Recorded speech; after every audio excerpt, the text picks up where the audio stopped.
मुस्लिम जो हैं वो रोजे रखते हैं, हिंदू जो हैं वो नवरात्रे रखते हैं, और इसी तरह से जो बाकी हमारी तंजीमें हैं, जो बाकी हमारे मतलब कम्युनिटीज हैं, वो अपनी अपनी तरह से पूजा पाठ करते हैं। तो प्लीज एक सबसे बड़ी पूजा ये करिए कि 2 घंटे व्रत रखिए हर रोज, जिसमें आपने मोबाइल को नहीं देखना, आपने मोबाइल को परे रखना। तो ये मोबाइल का व्रत रखें, ये आपकी जिंदगी के लिए बहुत। उन माताओं से जिनके छोटे छोटे बच्चे हैं, उनको ये रिक्वेस्ट है कि बच्चों को मोबाइल ना दें, बच्चों को मोबाइल से दूर रखें, बच्चों को एक्टिविटी कराएं, खुद एक्टिविटी करें, ताकि बच्चों का मेंटल और फिजिकल विकार अच्छा। न्यूज़ सर इंडिया और मैं हूं अरफाज अहमद डायंग। आज की खास मुलाकात में हमारे साथ मौजूद हैं deputy medical superintendent doctor Sanjogita Sudan ji. Ma'am, स्वागत है आपका न्यूज़ सर इंडिया में। प्रणाम जी, थैंक यू। डॉक्टर साहब, अगर बात करें हम खेलों की, और खेलों में भी आपका एक अहम योगदान रहा है, मैं चाहूँगा कि आप शुरुआत से बताएं कि क्या कुछ एक्सपीरियंस रहे हैं आपके और किन खिलाड़ियों के साथ आप का योगदान मतलब। देखिए, सबसे पहली बात मैं आपको बताऊं अरफाज साहब, मैं खुद एक स्पोर्ट्स पर्सन हूँ। मैंने खेलना शुरू किया था जब मैं 8वीं में पढ़ रही थी, तो मैं जूडो मैंने शुरू किया था जी। और उसके बाद मैं जब 12th क्लास में आई और मुझे मेडिकल कॉलेज में सीट मिल गई, तो मैंने अपना खेलना जारी रखा। और मैंने, आप ये कह लें कि मेडिकल कॉलेज पढ़ते समय मैंने 5 नेशनल्स, सीनियर नेशनल्स खेले जी। तो पहले कहा करते थे कि पढ़ोगे लिखोगे बनोगे नवाब, खेलोगे कूदोगे हो जाओगे खराब। तो आज का जो युग है वो है कि पढ़ना लिखना तो है ही है, लेकिन खेल कूद एक जिंदगी का ही जरूरी है, बहुत जरूरी हिस्सा है। और आज देखिए कि जो खेलों में टॉप किए हैं वो लोग बहुत दूर पहुंच गए हैं। गवर्नमेंट के इतने ज्यादा इंसेंटिव्स थे उनके लिए कि बच्चों को करोड़ों रुपए दिए गए, अच्छे जॉब्स दिए गए, और जो अच्छे पढ़े लिखे थे उनको अच्छे जॉब्स भी मिले और उनको एक मान सम्मान मिला और वो हमारे भारत के स्टार बने जी। और एक बड़ी इंपॉर्टेंट चीज है कि खेलने से आपका शारीरिक मानसिक विकास होता है, जिसमें आप मना नहीं कर सकते।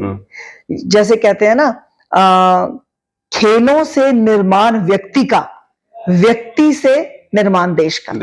तो खेलों से आप व्यक्ति का निर्माण करते हो और वो व्यक्ति देश का निर्माण करता है अपनी तंदुरुस्ती के साथ, अपनी अच्छी सूझबूझ के साथ।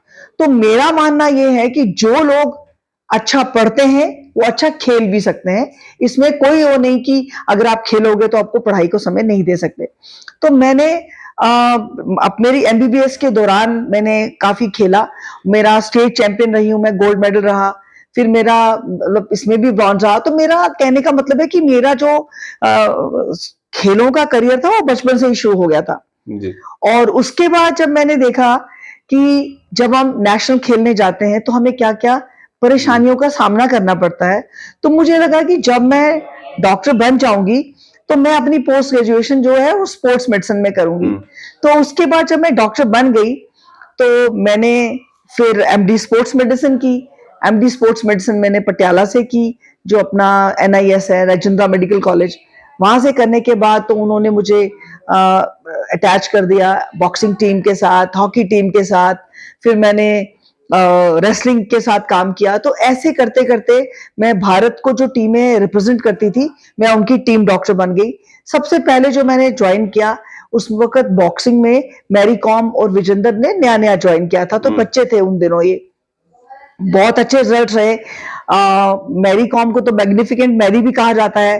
वो पहली एक ऐसी महिला थी जिन्होंने 6 वर्ल्ड चैंपियनशिप में गोल्ड मेडल लिया और ओलंपिक में भी उन्होंने अपनी मतलब अच्छी प्रदर्शन किया। उनका ओलंपिक में भी ब्रॉन्ज मेडल था, हमारे विजेंदर का भी ब्रॉन्ज मेडल था। तो मतलब मेरा ज्यादा समय बॉक्सिंग के साथ गुजरा। उसके बाद मैंने बाकी जो जैसे एशियन गेम्स में मैं गई तो I was a head doctor. मुझे सारे कॉन्टिजेंट के सारे लोगों को देखना था। तो ऐसा नहीं कि एक जो डॉक्टर है वो स्पोर्ट्स मेडिसिन स्पेशलिस्ट जो है वो एक ही इवेंट या एक ही डिसिप्लिन को देखता है।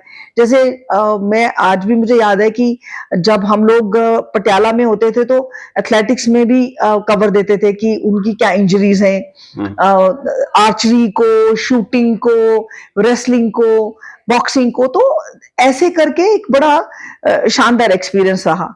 उसके बाद फिर मुझे लगा कि मुझे फर्दर स्पोर्ट्स में पढ़ने के लिए जाना चाहिए, तो मुझे मेरा सिलेक्शन हो गया हंगरी। उस वक़्त जब मैं हंगरी पढ़ने के लिए गई, तो मेरा ख्याल है मैं पहली ऐसी मेडिकल डॉक्टर हूँ जिसने मतलब सुपर स्पेशलाइजेशन की है कंडीशनिंग में। और किसी डॉक्टर ने आज तक ये स्पेशलाइजेशन नहीं की। तो वो उसके लिए मैं हंगरी गई। वहां जब मैं गई तो वहां मेरा it was a different exposure, बहुत शानदार एक्सपोजर मेरा रहा। और फिर मैंने वहां पर I top there, I declared as a best student of the season. तो वहां से आने के बाद बस किस्मत ने साथ दिया, यूं कह लो कि भारत भी बहुत मतलब आगे बढ़ रहा था, तो मुझे चांस मिल गया as a head doctor London Olympics में जाने का।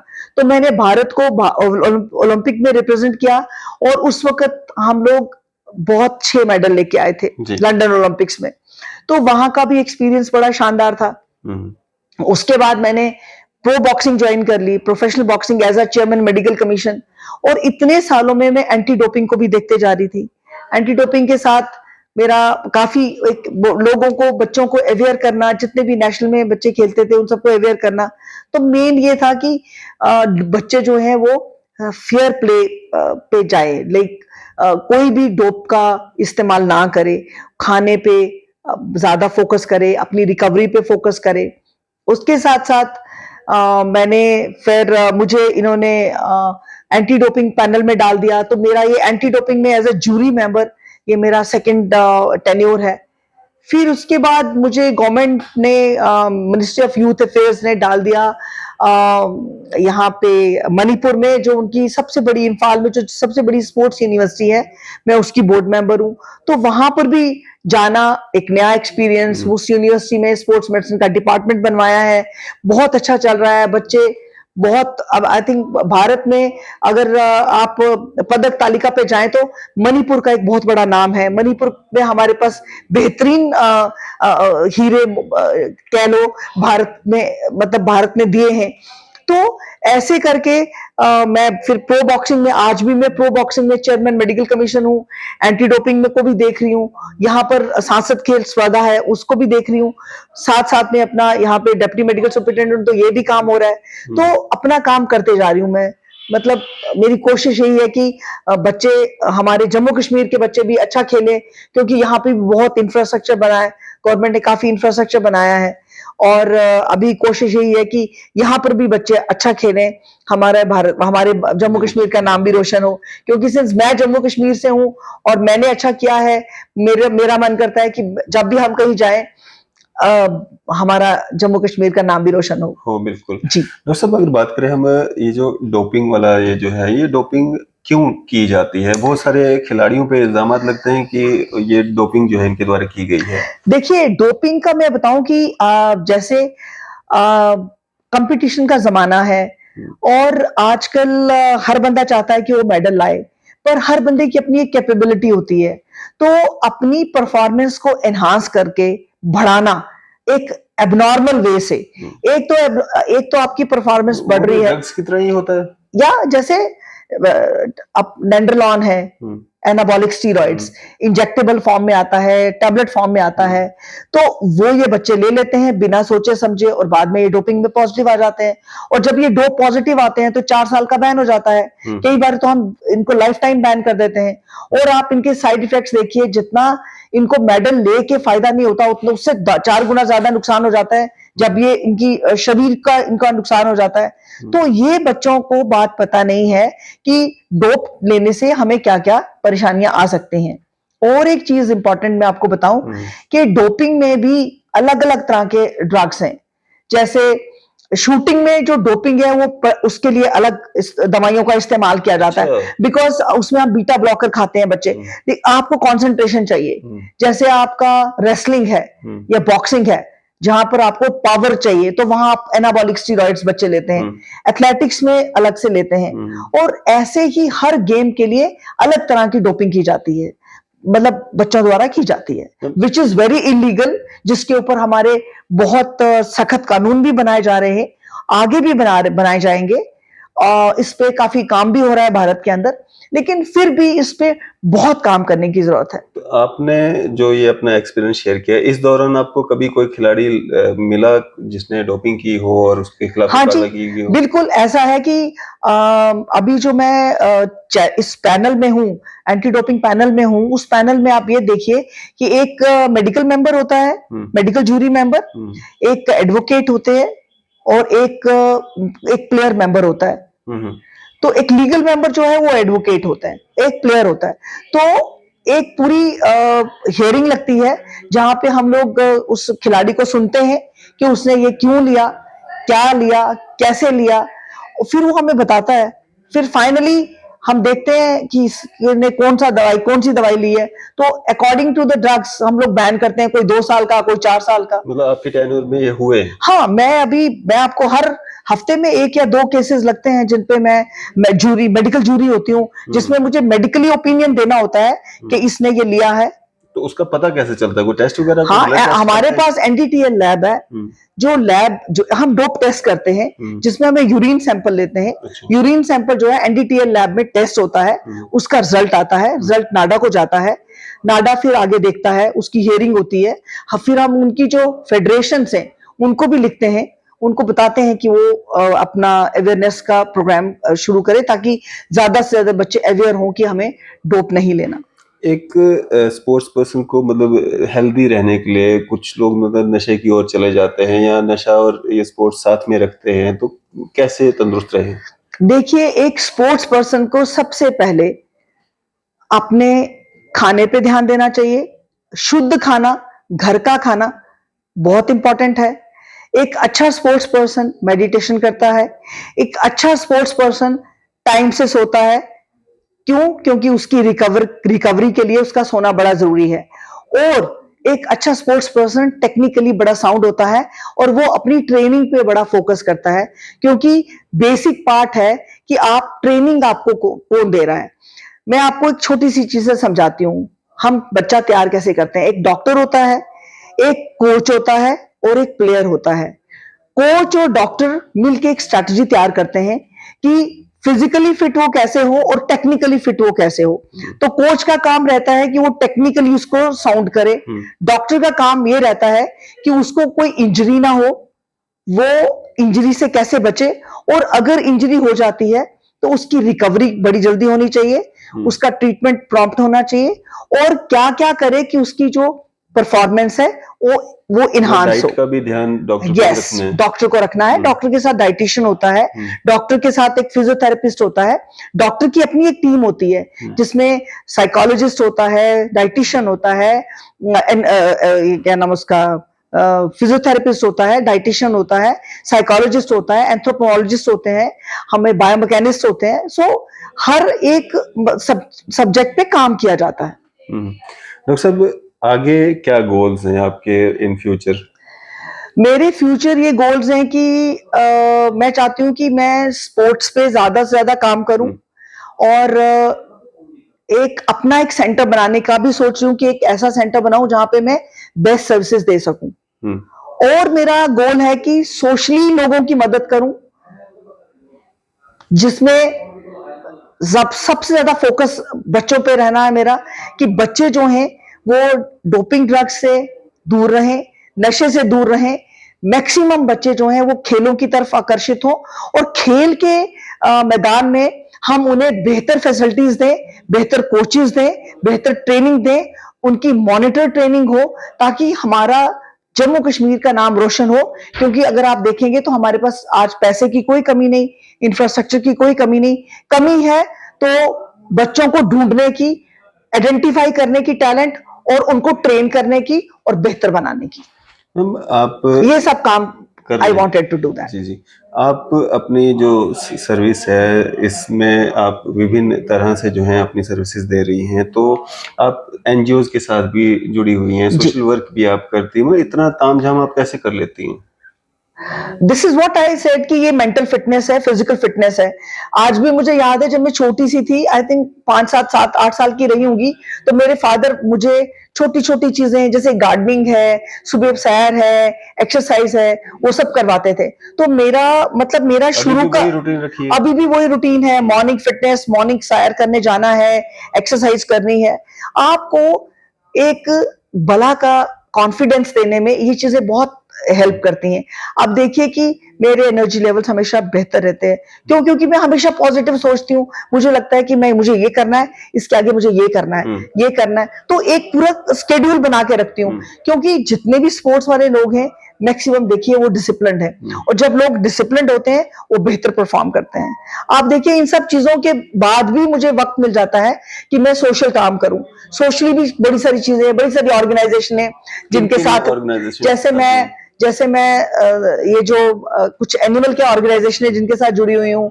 फिर मैं एनिमल लवर भी हैं? जी बिल्कुल, मेरे पास 2 डॉग्स हैं जो बड़े ही मतलब मुझे लगता है कि वो भी आपकी मेंटल हेल्थ को बहुत अच्छा रखते हैं। और मैं तो सबको रिक्वेस्ट करूंगी कि आप जानवरों की प्रति दया दिखाइए और उनको हमेशा मदद करिए। जैसे क्रीड़ा भारती है, ग्रास रूट लेवल पे बच्चों को किस तरह से स्पोर्ट्स की तरफ आकर्षित किया जाए, उनको मोटिवेट किया जाए, उनको प्रमोट किया जाए, उस पे काम कर रही हूँ। तो उसमें भी कैंप्स वगैरह लगते हैं? उसमें कैंप्स लगते हैं, छोटी छोटी एक्टिविटीज होती हैं, वो करती हूँ। स्कूलों में जाके बच्चों को स्पेशली फिटनेस को लेके क्या करें क्या ना करें, उस पर काफी स्कूलों पे काम किया है। फिर मेरी कोशिश ये भी है कि सेल्फ डिफेंस के लिए बच्चियों पे क्या काम किया जाए, क्योंकि मेरा इस वक्त ज्यादा फोकस बच्चियों पे है। मैं चाहती हूँ कि बच्चियां जो है वो सशक्त बने, क्योंकि भारत की भागदौड़ जो है वो खाली मेल पे नहीं है, फीमेल और मेल।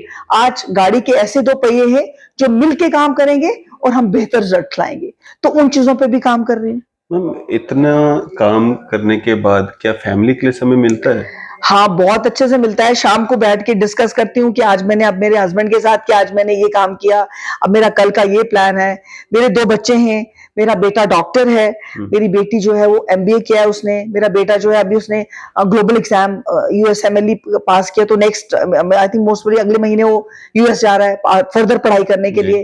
तो पूरा टाइम दे पाते हैं, पूरा एक शेड्यूल बना रहता है कि सुबह उठना है, उठते ही आपने सैर के लिए जाना है, एक्सरसाइज करनी है, फिर पूजा करनी है, ब्रेकफास्ट करना है, ऑफिस आना है, ऑफिस आके चीजें करनी है, उसके बाद टाइम मिलता है। तो ऑफिस के रहते भी मेरी कोशिश ये होती है कि यहाँ भी जो लोग आते हैं उनको हम बेहतर सर्विसेज प्रोवाइड करें।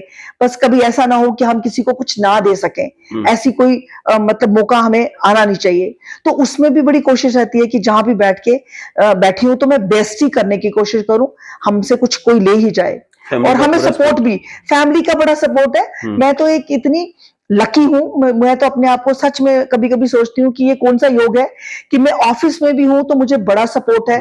मेरी जो बॉस है doctor Rehana, she is MS, वो बहुत ट्रस्ट करती हैं, बड़ा सपोर्ट करती हैं। और हमारे जो बॉस हैं principal sir doctor Ashutosh Gupta, उनकी तो आप पूछिए मत, वो हमेशा बोलते हैं कि आप अच्छा काम करिए, मैं आपके साथ हूं, कोई पेशेंट ऐसे नहीं जाना चाहिए, डॉक्टर साहब देखिए कहां से हम स्कोप निकाल सकते हैं काम करने का। तो इस तरह के लोगों के साथ काम करती हूँ। और घर पे मेरा पूरा जो भी अभी तक मैंने किया है, मुझे लगता है कि सारा का सारा क्रेडिट जो है मेरी मदर इन लॉ को, फादर इन लॉ को, मेरे हस्बैंड को, मेरे दोनों बच्चों को जाता है।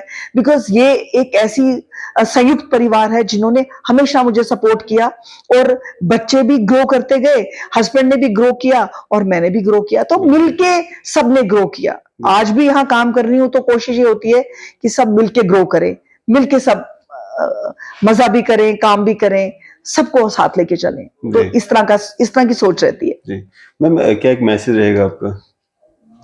मेरा मैसेज रहेगा कि मुस्लिम जो हैं वो रोजे रखते हैं, हिंदू जो हैं वो नवरात्रे रखते हैं, और इसी तरह से जो बाकी हमारी तंजीमें हैं, जो बाकी हमारे मतलब कम्युनिटीज हैं, वो अपनी अपनी तरह से पूजा पाठ करते हैं। तो प्लीज एक सबसे बड़ी पूजा ये करिए कि 2 घंटे व्रत रखिए हर रोज, जिसमें आपने मोबाइल को नहीं देखना, आपने मोबाइल को परे रखना। तो ये मोबाइल का व्रत रखें, ये आपकी जिंदगी के लिए बहुत जरूरी है। और हमारे लिए भी बहुत जरूरी है कि आने वाले समय में कान का कैंसर जो हम मोबाइल लगा के रखते हैं, कहीं ना कहीं आपको कुछ सालों के बाद ऐसी रिसर्च मिलेगी जिसमें इसके जो बुरे असर हैं वो सामने आएंगे।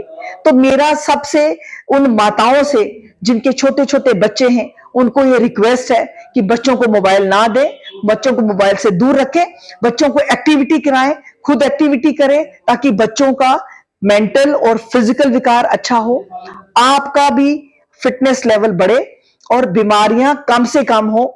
ये भी एक बड़ा रीजन है कि जो हमारी फिजिकल एक्टिविटी कम हो गई है। पहले हम दौड़ते थे, भागते थे, मदर्स भी, बच्चे भी, अब वो कम हो गया है। पार्क्स खाली हैं, सबसे बुरी बात है स्टेडियम खाली हैं। भरा क्या है तो मोबाइल और एक कोना जहां पे बच्चे बैठ के छुप के मोबाइल देखते हैं और मदर्स भी जब मौका मिले तो पकड़ लेती हैं। आप एक टाइम बांध लीजिए, आपने 1 घंटा या 1.5 घंटा मोबाइल जो है उस पर कुछ एक्टिविटी देखनी है, या जब आप टेलीफोन करें तो छोटे से छोटी बात करें ताकि उसका बेहतर इस्तेमाल हो सके। बिल्कुल, चलें, शुक्रिया हमारे साथ बातचीत करने का। प्रणाम। ये थी हमारे साथ डॉक्टर संजोगिता सूदन जी, जो कि डिप्टी मेडिकल सुपरिटेंडेंट हैं सुपर स्पेशलिटी हॉस्पिटल, और बातचीत कर रही थी हमारे साथ। आपकी सभी क्या राय है, आप भी अपनी राय जो है जरूर साझा कीजिएगा। इसी तरह की मजीद अपडेट्स के लिए आप देखते रहें न्यूज़ इंडिया। मैं अरफाज अहमद, कैमरामैन शाहनवाज के साथ।